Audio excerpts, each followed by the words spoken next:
আপনারা জানেন কি গরু কি অভিশাপ দিয়েছিল, যার কারণে আজ পর্যন্ত সমগ্র নারী জাতিকে সেই অভিশাপ ভোগ করতে হচ্ছে? এতদিন যা এড়ানো যায়নি, কি ছিল সেই অভিশাপ? আসুন একটা প্রাচীন গল্পের মাধ্যমে তার উত্তর জানি। এক সময়ের কথা, ভগবান বিষ্ণু এবং শ্রীকৃষ্ণ রাজ সিংহাসনে বসেছিলেন। তখন নারদ মুনি তার কাছে আসেন এবং বলেন, হে প্রভু, আজ আমি মৃত্যুলোকের মানুষের মাঝে ঘুরে বেড়াচ্ছিলাম। তখন একজন মহিলা আমাকে জিজ্ঞাসা করলেন, সত্য যুগে যখন মহিলারা সন্তানের জন্ম দিত তখন শিশুরা জন্মের সাথে সাথেই হাঁটা শুরু করত, কিন্তু এখন আর তা হয় না, এমনটা কেন প্রভু? এই প্রশ্নের উত্তর আমার জানা ছিল না, সেই জন্য আপনার কাছে এসেছি, দয়া করে এই প্রশ্নের উত্তর বলুন। তখন শ্রীকৃষ্ণ বলেন, আপনার এই প্রশ্ন সমগ্র মানব জাতির জন্য খুবই গুরুত্বপূর্ণ। আপনি এই প্রশ্নের উত্তর জানতে চাইছেন, তাই আপনাকে একটা গল্প বলি। এই গল্পের মাধ্যমে আপনি জানতে পারবেন কেন মহিলাদের সন্তান জন্মের সাথে সাথে হাঁটতে পারে না। তখন নারদ মুনি বলেন, হে প্রভু, আমি এই গল্পটি সম্পূর্ণ শুনব, দয়া করে গল্পটি বলুন।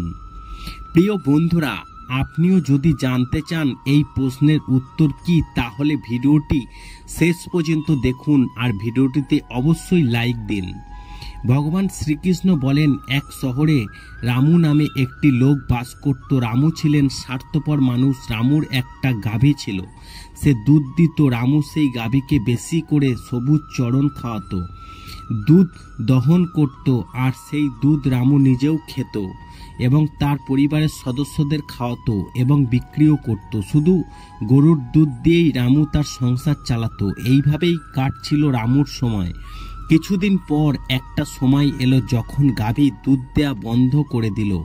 গাভীটি দুধ দেওয়া বন্ধ করার সাথে সাথে রামু তাকে খাওয়ানো বন্ধ করে দেয় এবং এমন একটি দিন আসে যখন রামু গরুটিকে অনেক পিটিয়ে বাড়ি থেকে নিয়ে যায়, তখন জঙ্গলে ছেড়ে আসে এবং তখন সেই গরু একা হয়ে গেলে বেচারা একা একা বনে এদিক ওদিক ঘুরে বেড়ায়। এইভাবে ঘুরতে ঘুরতে একদিন সে পৌঁছে যায় জঙ্গলে একটি মন্দিরের কাছে এবং সে ঈশ্বরের কাছে প্রার্থনা করে বলে, হে ভগবান, আমি আপনার কাছে মিনতি করি, আপনি আমাদেরকে গরুর জন্ম দিয়ে কেন এত অন্যায় করেছেন? 84 লক্ষ জন্মের মধ্যে শ্রেষ্ঠ জন্ম মানুষের, তবুও তারা কত পাপ ও পাপকর্ম অপকর্ম করে। যতক্ষণ আমি দুধ দিতে থাকলাম ততক্ষণ ওই ব্যক্তি আমাকে তার বাড়িতে রাখলো এবং সবুজ চড়ন খাওয়ালো। আমি দুধ দেয়া বন্ধ করলাম, সাথে সাথেই তিনি আমাকে চড়ন দেয়া বন্ধ করলো। শুধু তাই নয়, তিনি আমাকে বাড়ি থেকে বের করে দিয়েছে। এখন আমি এদিক ওদিক ঘুরে বেড়াই, বনের গাছ ঘাস খেয়ে পেট ভরাই। হে ঈশ্বর, আপনার তৈরি করা সর্বশ্রেষ্ঠ জন্ম মানুষের, আর সেই মানুষ কেন এত স্বার্থপর ও লোভী? এরপর ভগবান শ্রীকৃষ্ণ বলেন, সময় ধীরে ধীরে কেটে যায়। বেচারা গরু এদিক ওদিক ঘুরতে ঘুরতে একদিন রামুর দরজায় আসে। রামু আবার লাঠি নিয়ে সেই গরুটিকে বনের দিকে তাড়িয়ে দেয়। এইভাবেই কিছুদিন কেটে যায় এবং গাভীটি আবার গর্ভবতী হয়। তখন তিনি 4 মাসের গর্ভবতী হয়। তখন সেই জঙ্গলের মধ্যে দিয়ে যাচ্ছিল এক মহিলা সেই গাভীটিকে দেখে মনে মনে ভাবলো, এই গাভীটি গর্ভবতী, আমি এক কাজ করি, আমি এই গাভীটির বাড়িতে নিয়ে যাই।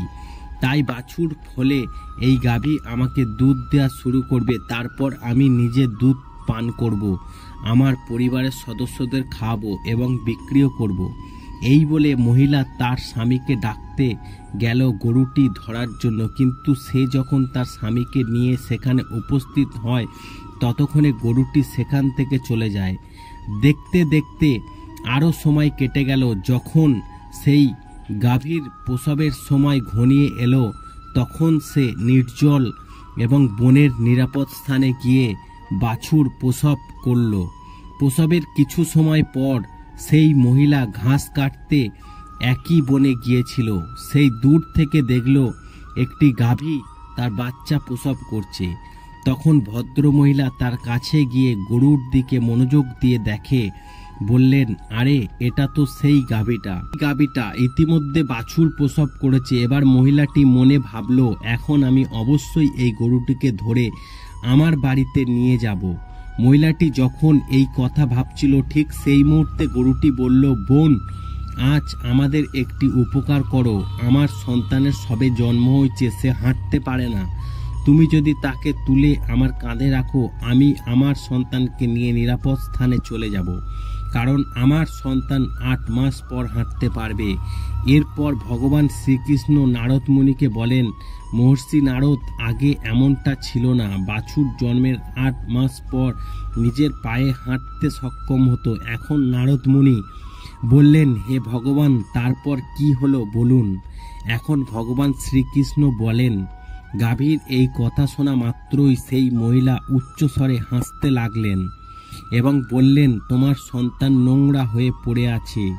আমি কেন তোমার সন্তানকে তুলে তোমার কাঁধে রাখব? আমি কেন তোমার উপর দয়া করব? এই বলে সেই মহিলা গরুকে নিয়ে মজা করতে করতে সেখান থেকে চলে যায়। সেই সময় গরুটি ছিল নিরুপায়, সে তার সন্তানকে তুলতে পারেনি। তাই সে মুহূর্তে গরুটি অনেক দুঃখ পেয়ে তাকে অভিশাপ দেয়। অভিশাপ দিতে গিয়ে বলল, আজ যাও, এখন তোমাদের সন্তান জন্মের পরই হাঁটা শুরু করে। কিন্তু আজ আমি তোমাদেরকে অভিশাপ দিচ্ছি, এবার থেকে তোমাদের সন্তান জন্মের 10 মাস পরেই পায়ে হাঁটতে পারবে। আর আমার সন্তান যে আজ হাঁটতে পারছে না, আজকের পর জন্মের সাথে সাথেই সে তার পায়ে হাঁটতে পারবে। এরপর ভগবান শ্রীকৃষ্ণ বলেন, হে নারদ মুনি, গরুর এই অভিশাপের কারণে আজ মহিলাদের সন্তান জন্মের সাথে সাথে তাদের পায়ে হাঁটতে পারে না। সত্যযুগে সুখদেব জন্মের পরই নিজের পায়ে হাঁটা শুরু করেছিলেন, আর বেদ ব্যাসও জন্মের পরেই নিজের পায়ে হাঁটা শুরু করেছিলেন। এটা ছিল সত্যযুগের কথা, কিন্তু কলিযুগে তা হয় না। কলিযুগে জন্মের পর শিশুর নিজের পায়ে হাঁটতে কমপক্ষে 9 থেকে 10 মাস সময় লাগে। এর কারণ হলো গরু সমগ্র স্ত্রী জাতিকে অভিশাপ দিয়েছিলেন, আর সেই দিন থেকে সমস্ত মহিলার সন্তান জন্মের সাথে সাথে হাঁটতে পারার প্রক্রিয়া থেমে যায়। গরুর অভিশাপের কারণেই শিশু জন্মের 9 মাস বা 10 মাস পরে হাঁটতে সক্ষম হয় এবং বাছুর একই দিনে থেকেই নিজের পায়ে হাঁটতে সক্ষম হয়। তা আত্মাকে কষ্ট দেওয়া উচিত নয়। এটাই সনাতন ধর্মের সবচেয়ে বড় ধর্ম। বন্ধুরা, অন্যের দুঃখে দুঃখী হওয়া এবং অন্যের আশীর্বাদ অর্জন করাই সবচেয়ে বড় ধর্ম। তাই আমাদের উচিত অসহায় পশু পাখিদের সাহায্য করা। গরুর অভিশাপের কারণেই যত পশু পাখি আছে তাদের সন্তান জন্মের পরেই হাঁটা শুরু করে, কিন্তু এর ফলে নারীর শিশুদের ওপর এমন বিরূপ প্রভাব পড়ে যে জন্মের পর নারীর সন্তানরা হাঁটতে পারে না। একজন নারীর ভুলেও কারণে সমগ্র নারী জাতি এখনও সেই অভিশাপের ফল ভোগ করছে। বন্ধুরা, এই তথ্যটি আপনাদের কেমন লেগেছে তা কমেন্ট বক্সে জানান। তার সাথে সাথে কমেন্টে লিখুন জয় শ্রীকৃষ্ণ। এছাড়াও আপনি যদি আমাদের চ্যানেলে নতুন হন তবে অবশ্যই চ্যানেলটিকে সাবস্ক্রাইব করুন এবং যদি সম্ভব হয় দয়া করে এই ভিডিওটি যতটা সম্ভব বেশি মানুষের কাছে শেয়ার করুন। ভিডিওটি দেখার জন্য আপনাদেরকে অসংখ্য ধন্যবাদ।